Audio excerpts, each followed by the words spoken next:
is Pop Culture Yearbook. On this show, we pick pieces of pop culture that were important to us in a given year. We then discuss our memories and dig into those movies, albums, shows, and more. I'm Brad.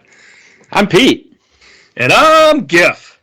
All right, we got a couple orders of business here. Pete, what are we doing first? Are we opening a yearbook tonight? We got to open the yearbook. It's 1980. Yes, I was waiting for you guys. Yeah, it was a little awkward silence there. I thought there was going to be more excitement. Yeah, we're opening a yearbook. There we go. It's a new month. It's 1980. We're going back. This is as far back as we're probably going to go. Correct. So we're not going to have many memories we don't hit to share 70s. this time. How old were we in 1980? I turned 4. 4 years old. So there's not a lot of real memories, but there's a lot of great stuff that was important to us, and we will cover it tonight. So much, in fact, we're going to try something new. We're going to split this episode into 2 parts, and it's going to come out on your normal day, and then probably 2 days later, the second half. Wednesday. And How exciting back in with us. is We're gonna that? have another They don't have to wait a whole week for the next one to come out. But it's really they'll still get their new episode next Monday, just like they normally would. Yeah. Correct. Give So- them a day off. Pop Culture Yearbook. We are going to start tonight with my choice, and we're going to start with this one because it's kind of different. So this is 1980, but tonight we're going to talk about The Jerk. And it's a great place to start back with your first year that we're going to start with because it stars my favorite guy ever and the most important guy to me in entertainment ever, and it's pretty high up in your lists, I think, too. Oh, yeah. But The Jerk, starring Steve Martin, actually came out on December 14th of 1979. So I'm breaking the... Oh, we did go back into the 70s. Yeah. We just said But we're not going to do that. And It then we came did out so late in the year that obviously it was still going strong in 1980. And so we're going to throw it in there. And since we're not going to be doing years before 1980, I thought it would be okay to bend the rules. We'll bend the rules for one Mr. Steve Martin. I hope that we don't get audited. I hope the auditors don't come after us for that. So that's what we're going to do here. It's kind of a precursor to 1980, and then we're going to put out on Wednesday, we're going to put out our actual drafts from the year 1980 and all the stuff that took place at that time. Mm-hmm. How does that sound? Fantastic. All right. All right. Fine. So we are going to talk about The Jerk, and since it's my choice, I'll tell you kind of some things that I remember and why I picked it. Obviously, the main reason I picked it is Steve Martin. Mr. Steve Martin, to you. So he is basically, if I don't have heroes when it comes to entertainment, I learned my lesson with Kirby Puckett, but he would be the closest thing to the icon that I look up to, the person I would strive to be based on what I know of him. I'm not sure when I first saw this movie. I know I was pretty young. I would say, we've already covered Vacation and 16 Candles, and I would say those are probably the first 2 movies that really grabbed me, but The Jerk probably came right after that in the next wave. The humor in this movie is a little different from those, especially for a kid. In those, there's a lot of dumb humor and family stuff too, and stuff you could even relate to as a kid. This one's a little different. You might not understand totally what they're trying to do all the time, but you're still laughing because it's just so dumb. Silly. So there are some jokes in here that might not make it today, in today's comic. Oh, of course. All these movies have that. Right. But this is the movie that started my infatuation with Mr. Steve Martin, and it just grew from there. You could go back and listen to our episode on LA Story, which I consider probably my favorite movie of all time, and that's because it is his magnum opus, in my opinion. This movie did make $74 million, so big hit at the time. He was very big on the late night, Saturday Night Live, late night shows, comedian. Records. People used to get records of comedians back then. So this was kind of the thing that really launched him, I think, into film from there. We call it maybe some dumb humor, but it does have 83% critics and 84% positive reviews from audience on Rotten Tomatoes. It's very well thought of. And this was in my quotable movies that we did, about 3 weeks ago or so. Mm-hmm. And it's been a while since I've actually watched it, but after watching it, wow, it was a good choice. In fact, such a good choice that we are going to talk about the quotes specifically all in their own after we get through the movie. Love it. Should be So- amazing. Anybody else want to share what you think of this movie or what you remember about it? What I kept thinking watching the movie, and it'd been I know I've seen it many times before, but I probably haven't watched it in at least 30 years. And it's one of those that I had totally forgotten most of it. There are a few things that I do remember. But watching it this time around, I thought there were a lot of similarities to Dumb and Dumber. It's like this was a precursor, and I could see if the movie Dumb and Dumber could have been very easily been inspired by this movie, because it was that same kind of just idiot guy, only of course Dumb and Dumber had two. Are you saying that made that one shithead is its the own. other guy then? There you go. Yeah, you could say that. Yeah. But it wasn't, this movie is not about two guys, right? And so, but again, I thought it obviously held up really, really well. I would just recant everything that you just said, Brad, because it's very quotable. Yeah, I thought it was great. A fun rewatch. I don't think recant was the right word, but we know what you meant. What does recant Repeat. mean? Doesn't that mean to take away? Take away. Oh, Yep. oh, okay. So okay. if you're trying to back me up, it was kind of the opposite. But Fine, whatever, Mr. So- Dictionary. commiserate about it afterwards. So I've watched this movie not that many times, but I do remember it, and just the funny humor in it. Pete, you talk about Dumb and Dumber. I would say it's a precursor to Forrest Gump in some ways. This guy who just kind of falls back, Interesting. asswards into some money.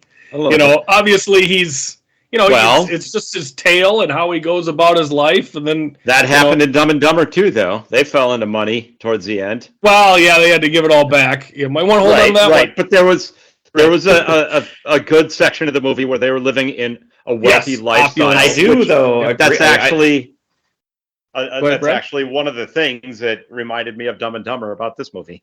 I think that comparison to Forrest Gump, while at first seems crazy, is very interesting. And it starts with him telling his story on the street. Yep. I mean, Yeah, there that's is true. it's interesting way to look at it. It's kind of like Dumb and Dumber and Forrest Gump had a baby. Well, and he just kind of goes from thing to thing. He's working at a gas station, that he's Yeah. with the circus, that he's made a bunch of money, and then it's just kind of a fun little story through and through. Both Southern boys, one from Alabama, one from Mississippi.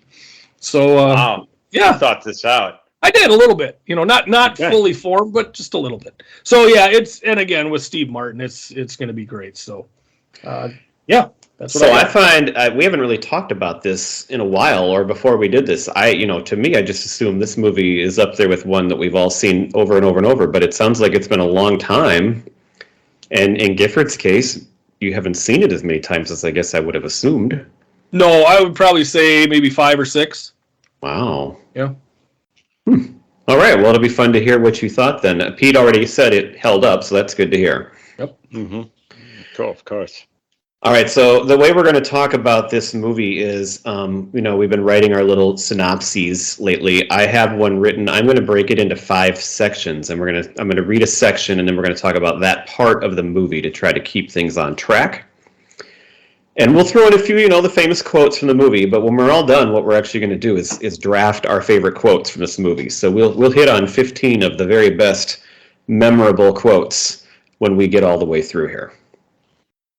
All right. There'll be good, great ones left on the board too. I can And there tell you will be. that. I have a list. I told you I have 23 ready to go. So we're not going to get them all. And actually, some of those I kind of combine that are I could break it into like multiples too. All right. Are you ready to talk about The Jerk? Yes. Sure. Okay.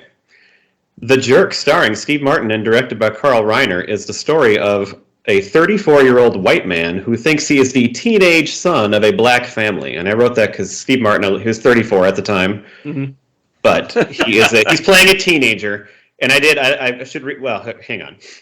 He has no rhythm, but he doesn't realize that he doesn't fit in until his birthday when they give him his gifts.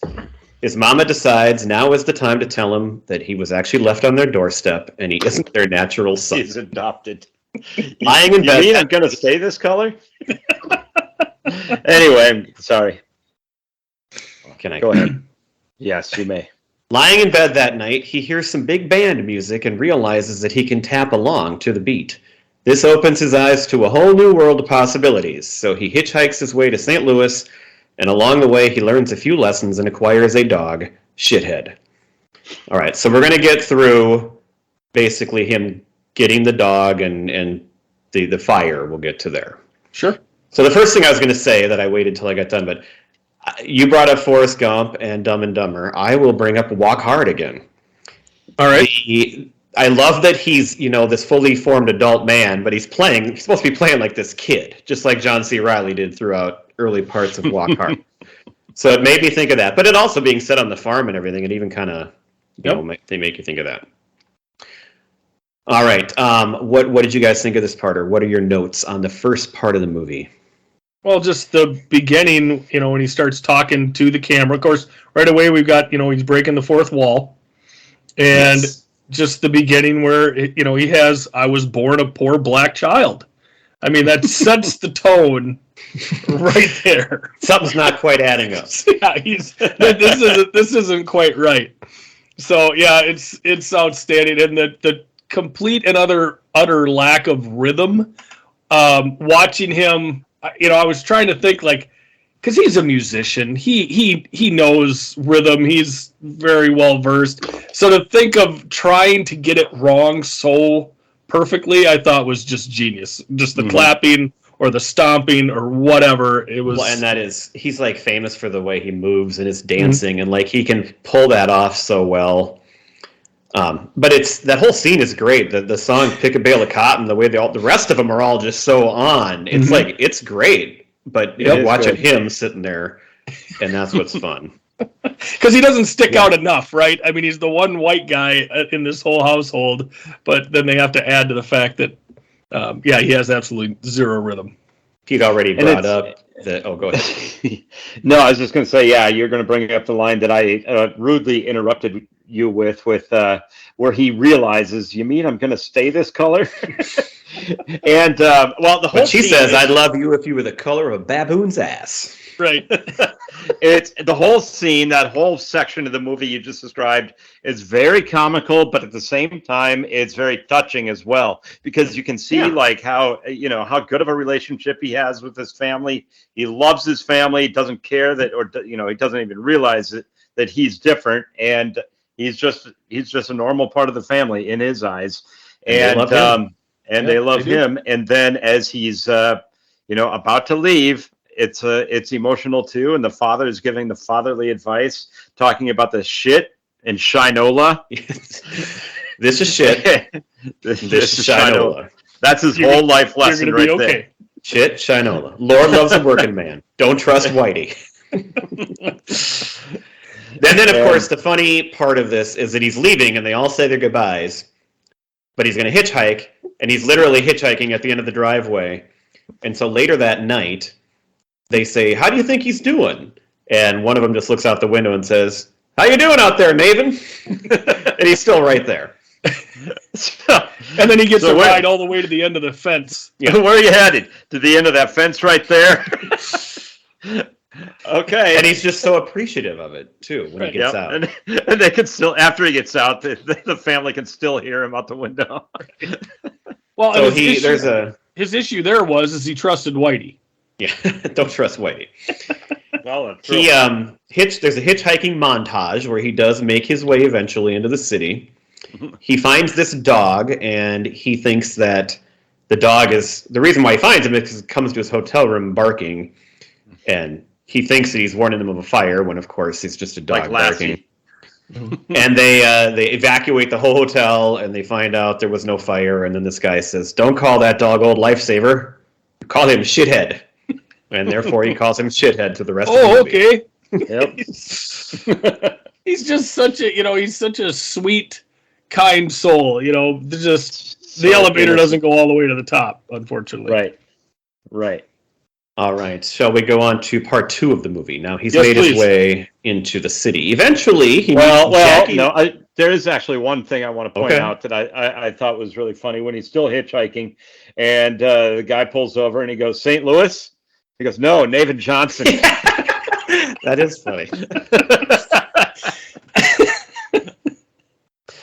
All right. Eventually, he meets Jackie Mason, who owns a gas station and gets a job. And I forget sometimes that Jackie Mason is hilarious in this movie because I associate him with Caddyshack 2. I did. yeah, I was just thinking the bring it same thing, which is So you terrible. think of him as just like the worst, but he's not. He's not. great here. Yeah. So he owns a gas station and he gives Navin a job. He gets his name in the phone book. He's nearly shot and he tries to stop a gang of thieves all while working here. When Stan Fox drops by, Navin's world begins to change. He invents a way to stop Stan's glasses from slipping, and Stan says that he sells crap like this all the time, and if it takes off, he'll split it with him 50-50. Stan then leaves and is not heard from for a while. While Navin is being shot at by this madman, Navin escapes in a car with no tires and ends up in a traveling carnival where he becomes a weight guesser. Mm-hmm. He's also taken in by a daredevil, Patty, who teaches him about his special purpose. During these events, Navin is always in touch with his family by mail, letting them know how he's doing. He even describes his new sex life to them. At the end of this letter, he says, P.S. Is Grandma still farting? All right, so we're going to talk now about the gas station, Jackie Mason, up through basically kind of the end of the Patty part, but into the carnival. Here it gets back to the point, too, where he's so good-hearted and everything. He's a really good employee and enthusiastic about what he's doing. He's happy to have, $1.70 an hour? $1.10 an hour. $1.10 an hour. Which I guess, back then, who knows? Maybe that's not even all that bad, but still, it sounds ridiculous. I think it was still pretty bad. Even then, it was pretty He's got free lodging, I'm assuming, right? Yeah, he got free lodging, right? I could take out this wall. I could put the living space over here. It'll create a natural flow. This is even better. Right? Yeah. And so he was, this was his first time out into the real world, and he was loving it. And then, of course, he gets, like you said, he gets taken to the carnival, and he has all kinds of fun there. He meets Patty, who, let's back up before we get to the carnival. So there's the famous scene where this guy, his name is Emmett Walsh, who I'm not sure what he's in, but the guy. I always used to think it was Ned Beatty, but it's not Ned Beatty. Nope. But he's shooting at him, and he's shooting all the oil cans, and he thinks he hates the cans and all that. But kind of the scene that I forgot about that is just amazing is his first day alone working at the gas station. This gang of supposed to be thugs rolls up in this car, and he's going to pump their gas. Yes. And he realizes that they stole this credit card. Mm-hmm.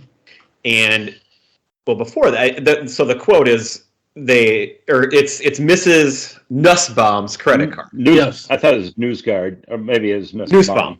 Nussbaum. And then the one guy said, "Oh, I'm Mr. Nussbaum," and the other guy says, "Yeah, I'll vouch for him." And he says, "Okay, as long as we got a voucher." So in the midst of all this, he's stalling them. He's on the phone to the authorities to try to say he's got somebody there. He ends up tying the car to the church, and he's just so proud of him over this ploy that they're going to win an oven mitt, and he's keeping them around because he saw it in a movie. And of course, they eventually drive away. The church breaks in half, and the great little bit here is that there's a wedding going on, and the bride and groom are in opposite parts, and so they actually get torn apart as it's driving away. I just thought that whole scene where he's on his own and he thinks he is just killing it. That's just great acting, and it's just hilarious how he did the whole thing. Right. Well, and he tells the guys. Dumb and Dumber. Another comparison to Dumb and Dumber was when he outsmarted the bad guys because he saw something in a movie, which also happened in Dumb and Dumber. Good callback. Well, and what I love is, again, it's his first day by himself. These guys come up and he tells them, "Well, I can only get gas if you have a credit card." Because, we don't have cash or checks. Cash. And he's like, "Oh, there's no cash here." And he pulls out all this big wad. He goes, "Some people would kill you for a wad of cash like this." He's just cannot read the room at all. It's just so wonderful. So they also have the famous line when the phone book shows up, and the new phone book's here. And I love how did you look at his address? No, Because he's living in the back room of the gas station. It's 253 and an eighth Elm Street. And he thinks things are going to start happening to him, and of course, and the guy's trying to shoot him. But Stan Fox shows up and says, "Damn these glasses, son!" "Yes, sir, I damn thee." I damn thee. And all this is going on, and the cans are being shot at, and so he runs away in this car with Shithead, and Jackie Mason just kind of watching like, what the hell? But that's how he ends up at the carnival. So now, if you want to talk about the carnival. By the way, I want to make one point about Jackie Mason's character, is that a part of you, when you're watching it, thinks that he's a hotshot asshole kind of guy, but he actually does treat Naven pretty well. Oh, he's great. He does trust him. And so that was just one comment I wanted to make. He likes to act like he's a hotshot, though, with his wife that he thinks is, but outside of that, yeah, he's a terrific boss. Well, he is trusting Maven with his sex life, as he pointed out. So if he doesn't do well and the gas station goes under, this woman is going to leave him. Okay, carnival. Anything there?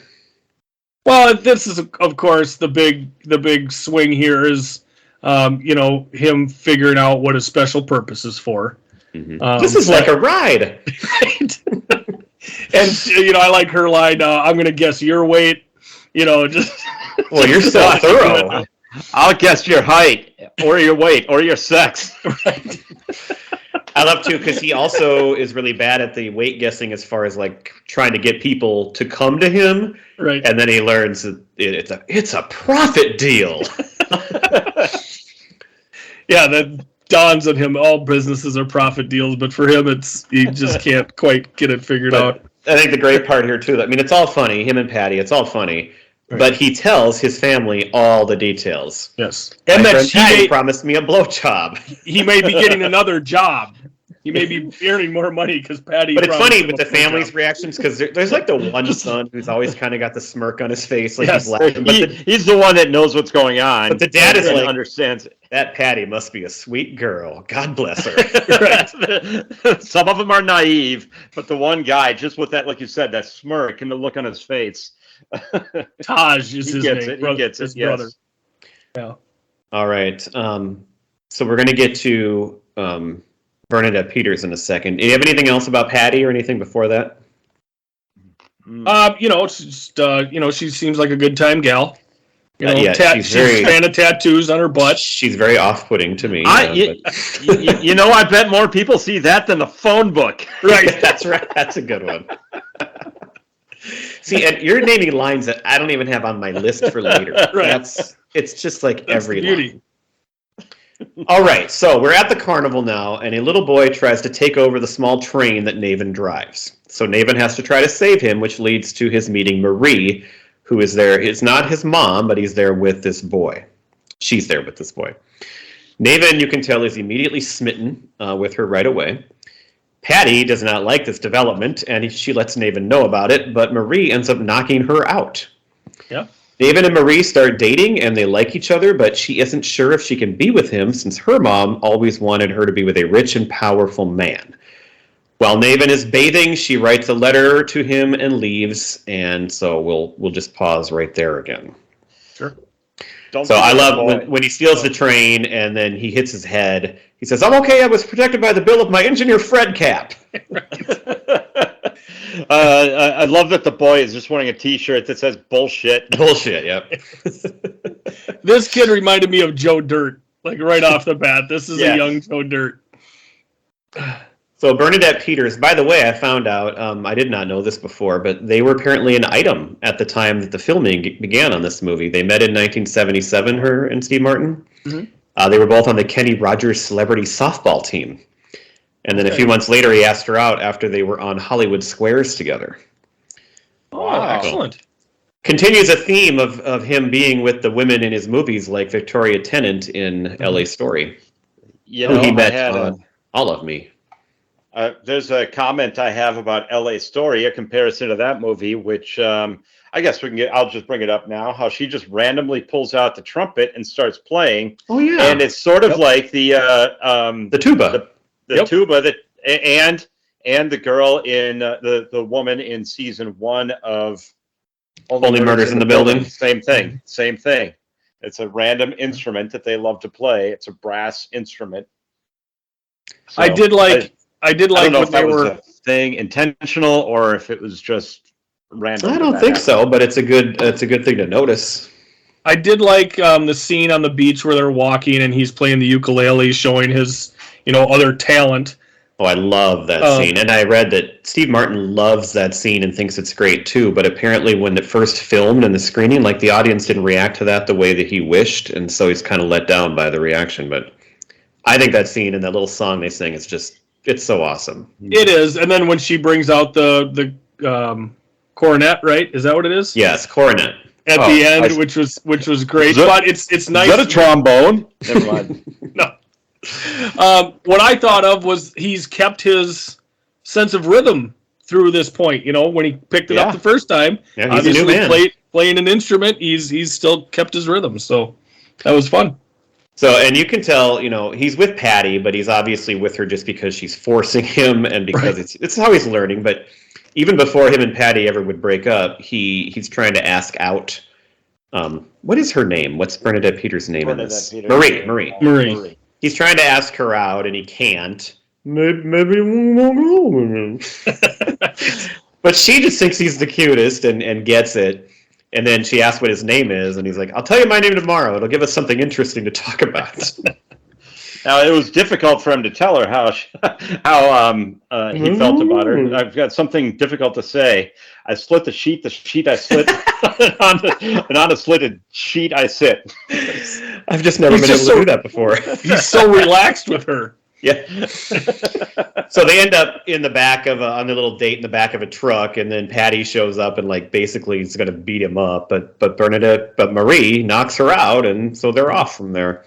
Well, and what I love is what puts Marie over the top maybe for dating Naven is when she was talking about her mother and how she went to cosmetology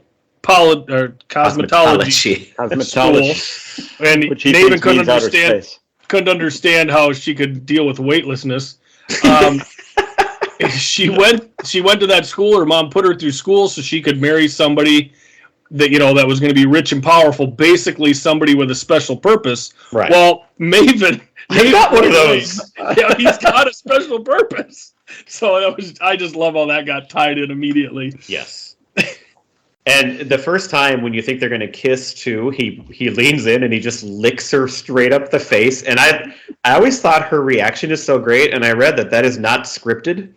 That he just did that, and I feel like you can totally see it's a genuine smile by her, what? But she held it together, and it makes it even better. It's so funny. Well, and if you remember earlier when you hear who's Patty and Naven talking, he asked her, "Are we ever going to kiss?" And that's the one thing they haven't been doing. So he doesn't have any experience in kissing. So I thought it was excellent the way he just licked her face. So I love the slitted sheet thing that he read, but I also love his recap of how many days each day has felt like since he got to know her. And the way it's so underrated, that little part of this movie. He can just rattle that off so beautifully. And then Tuesday felt like 3 days, but then I didn't see you on Wednesday until later. So it was like a normal day, but then that night it was like 2 more days. And I've got it written down. I can show you later. Here's the thing that's underrated. How does I watched Bernadette Peters do that whole scene. Her mouth didn't move. How do you not lose it while he's just rambling on and on? Because he's 2 inches from her face while he's doing this whole thing. I mean, I would have been dying laughing if I were her. So while she writes that letter leaving him, he sings the Thermos song, which I always thought that was one of my first memories of this movie back when I was a kid. Was I'm picking out a thermos for you. But then he reads the smudged letter because it got all wet, and he reads it as it's smudged. But he runs out to stop her, and he's using Shithead as a cover for his groin. And then he picks up another little dog. Picks up another dog. So he's standing outside. There's the next door neighbor, some old lady. Yep. And it's her dog. It was her dog, wasn't it? Yeah. Yep.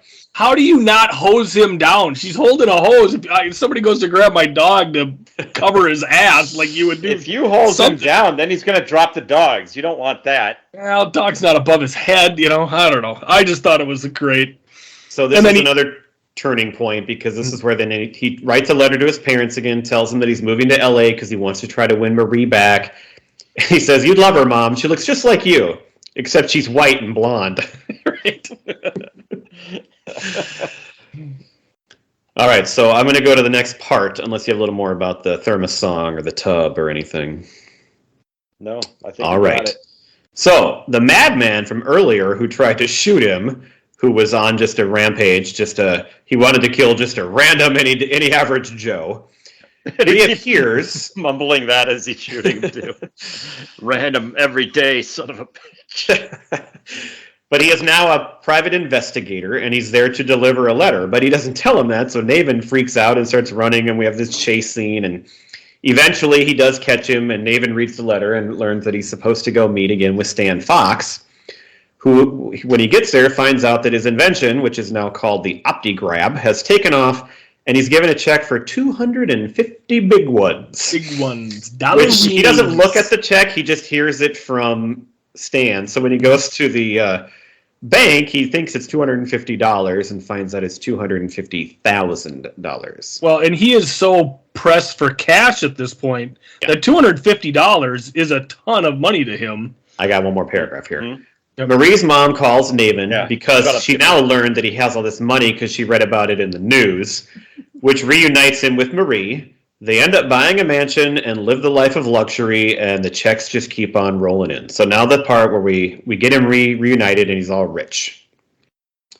Okay. The one thing I didn't like about this part is that, I mean, even though she kind of alluded to it, her mom wanted her to marry somebody with money, like she really does kind of become a gold digger at this point. Mm-hmm. And I feel like she loves him. She wanted to be with him all along. I think that she leaned into it a little too hard. But it was not about the money. It's about the stuff. Yeah, she admits it. I'm gonna miss the stuff. She fell into that life and loved it. So did he. Right. I mean, look at him. I love. He's got a sports car, a suit, a pipe, and a long feather in his hat. Giant feather. Yes, that's exactly what I was. Well, the dog has the same hat. He's got a feather sticking out of his head. It's just absolutely ridiculous. Yeah, awesome. Remember how he's wanted a rotating bed and a plaster line, and remember how he's wanted a pool and a red billiard room and S-shaped hedges and. Well, I got that too. A little kind of out there scene from this is where the wife of Hobart gets the firing squad. But again, showing how their life has changed and it's just off the rails. Mm-hmm.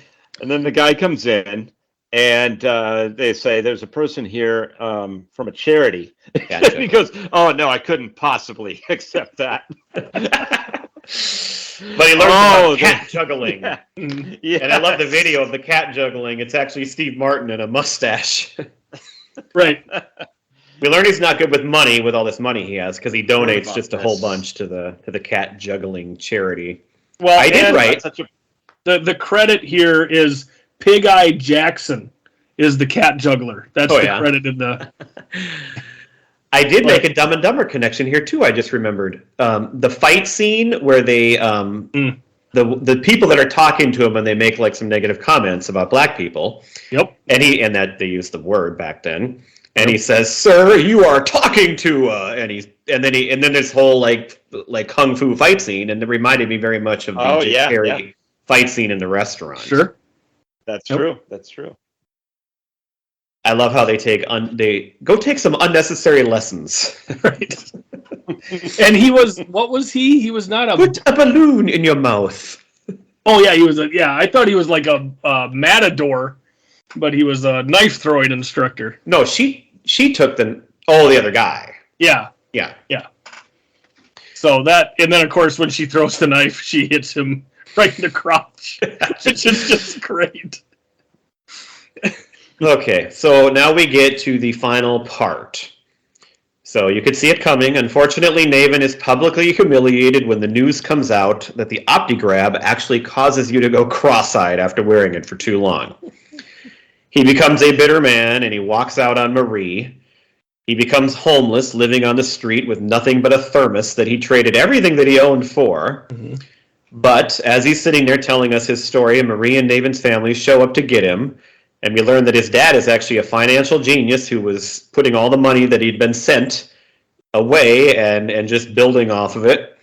And everything works out. They're all reunited and happy together at the end, and they're back on the old ranch with a new house that's twice as big as the old one, but it's still just a wooden shack. Still a shack.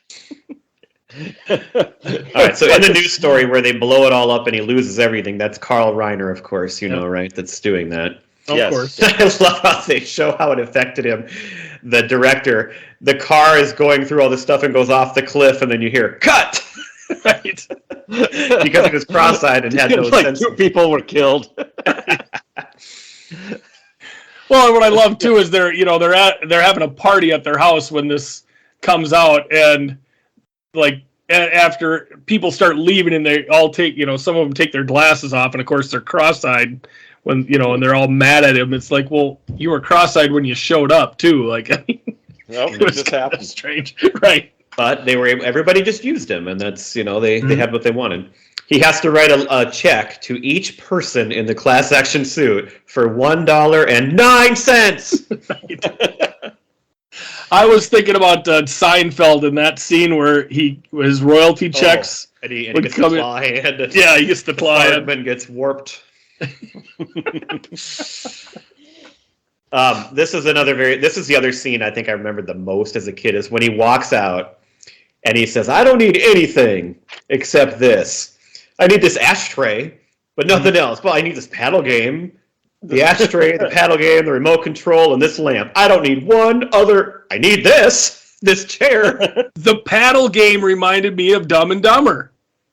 Paddle game. When he picks up the issue of Long Island slut.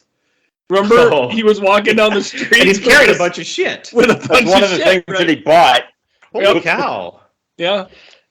And I will be remiss if I don't mention right now, because I know this. My sister listens to the show, and I think one of the things she is most proud of in her life is that apparently a long time ago she was at a party, and she was kind of drunk, and as she was leaving the party, she reenacted this scene and was pulling all these things with her, and she just thinks it's the funniest thing ever, and so I want to give her that shout out. That is pretty funny. I always thought Danica was kind of a jerk, so that makes sense. So he's walking down the street holding all this junk, and his pants are down around his ankles. But he walks by a lady with this nice thermos, which we know he likes from his song earlier, and he trades everything he owns for the thermos. So he ends up on the street with just that. And then he gives it to Marie. It's the first thing that he mentioned at the beginning when he starts to tell the story. It's all he has, yeah. Mm-hmm. Yep. I love to when the car pulls up and he says, "How did you find me?" And they go, "This is the first place we looked." I don't know. And of course, Naven just stinks to high heaven, and they can't even be with him. You better get in the back with the dog until we get you hosed down. But I love the ending too. They built the bigger house and they're playing Pick a Bale of Cotton again, but he's got rhythm now. He's got rhythm. He can dance with his family, and it's just, everything worked out, and it's just wonderful. It ties out perfectly. God, I love this movie. It's so funny. I want to go watch it again now. Shit. Well, we can relive it right now as we go through the quotes. So do you guys have anything else about the movie in your notes? I wrote down quote after quote after quote, so I was trying to save them for our draft here. Okay, good. Even though a lot of them were said, of course. We've said a lot, but there's going to be new ones, and then you're going to have forgot about a bunch already, too. Mm-hmm.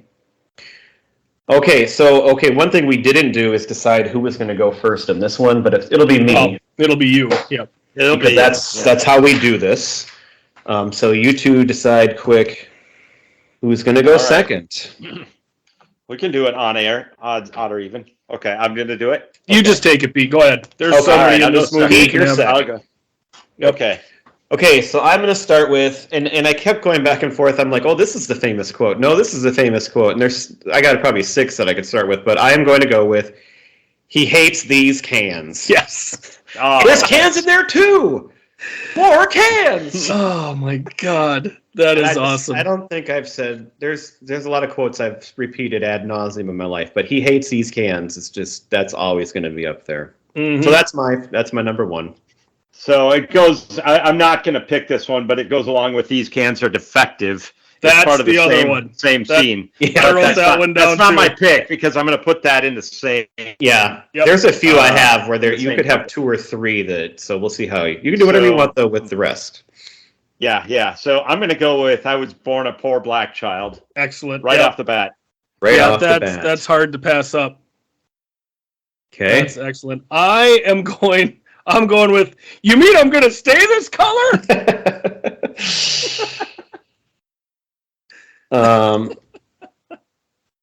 Okay, so my number 2 is going to be. So I could do a long one or a short one. I'm going to go with I've got a special purpose. Because it comes up twice. That's what's great. It comes up with Patty, Yep. but it also helps him actually get to be with Marie for a little while before she walks out. And I wrote down what's happening to my special purpose. So that kind of goes right in with yours. Yep. It covered. Mine's going to be the new phone books are here. I'm somebody now. Yes, I love that one so much. I'm in print. That's the one I wrote down that goes along with that one. Yeah. Things are going to start happening to me now. I've never seen anybody get so excited over nothing. I'm going with Don't Trust Whitey. Are you taking the whole thing? Lord loves a working man, shit and shinola, don't trust Whitey? That would be in with them, but yeah, I mean, that's the one I love is Don't Trust Whitey. Okay. All right, well, now I'm going to go with I don't need anything except this. The ashtray, the paddle game, remote control, and this lamp. I don't need one other. I need this. I love how he just turns on a dime. That's the one I wrote down is the one at the end. I don't need it. I need this. I just love that so much. All right, my next pick is one that I mentioned earlier in the episode. First, I get my name in a phone book, and now I'm on your ass. You know, I bet more people see that than the phone book. Which is different. It's a whole different part of the movie than my name's in a phone book. Oh, let me see here. I've got, God, you guys have hit so many of them already. I'm going to go with, so you talked about when he was saying Marie's laying next to him, sleeping, and he's talking to her, and he has the line, "You look so beautiful and peaceful. You almost look dead." The way he delivers it, because it's just that doesn't seem that funny, but it is. He says it so innocently and sweet, you know? I mean, it's just too good. Okay, I'm going to go with my friend Patty promised me a blowjob, which also includes that Patty must be a sweet girl. God bless her. All right. This is our fourth pick. Fourth pick. Okay. Yep, fourth pick. St. Louis. No, Navin Johnson.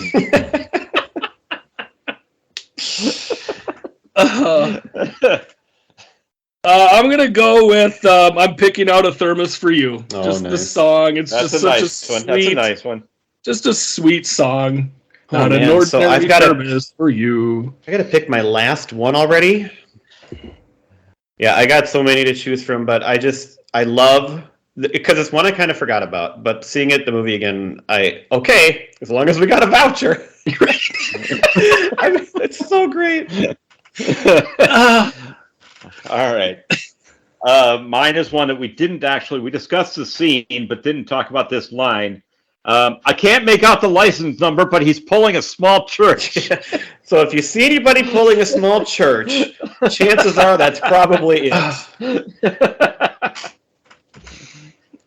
So I'm going back to the beginning of the movie when they're celebrating Navin's birthday, and they're giving him, presents, and his brother Taj looks at him, pulls this bottle out of his vest and goes, "We got you a whole half bottle of lilac Vagital. It's from both of us." It's from both of us. Oh God! A whole half bottle. So I think all the other ones that I listed we did say during the thing. I got a couple. But like I just want to repeat some of the like minor ones that you could forget. Yes, sir. I damn thee. What else you got, Gif? Well, this goes along with the I'm gonna stay this color because Mama says, "Nathan, you're not our natural born child," and he comes back with, "I'm not." Just the incredulous sound in his voice is just great, and then he comes back with, "You mean I'm gonna stay this color?" I got when they were talking about during the fire or the non-fire, and he's running through the hotel, praising this dog. This dog is saving everybody's life. He's some dog. You're gonna get your name in the paper. You're gonna, there's gonna be all this stuff he's going on. I'm gonna call you old lifesaver. Go ahead, Pete. This is the best pizza in a cup ever. Oh yeah, the pizza in the cup. He put that other guy out of business. In a cup, which sounds fantastic, by the way. Yeah. This is not the original pizza in a cup. For $1, I guess your weight, your height, or your sex. Yep. I've heard of this cat juggling. I've heard of this. The whole thing. There's a fire, where he's the exchange with a dog. And then he starts barking at the people. Right. He's running down the hall barking. I got one when he was writing back to his folks about finding the job in the gas station. He's talking about his boss, and he goes, "He's teaching me how to be impatient." Oh, that was good. Brad mentioned when he thought he was getting his room at the gas station, and they're in the bathroom portion. And he's so excited. He's so excited about what he can do with this bathroom. And he goes to open the stall. He goes, "And this must be the kitchen." No.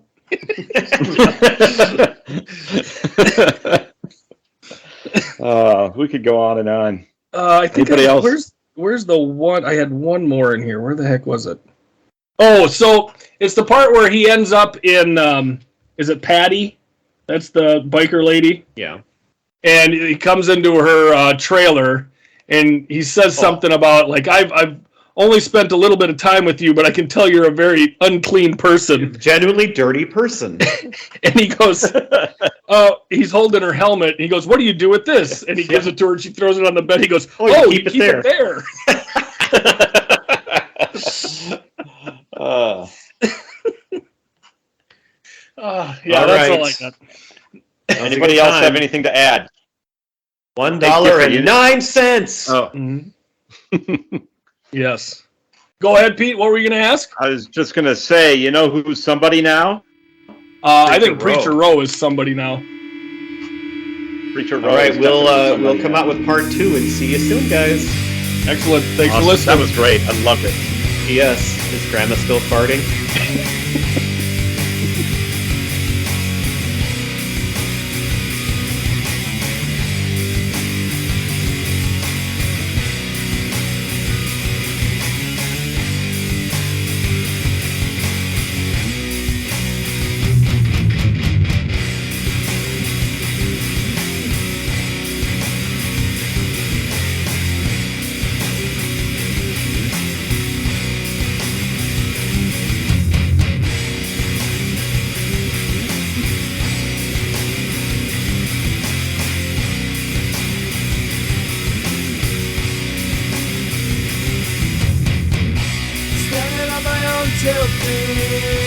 No one's here to comfort me. Sorry for what I have done. Sorry that your son is gone. 7 steps and it will be my last. And start to me on my back. I turn it up to you. I'm scared but there's nothing I can do.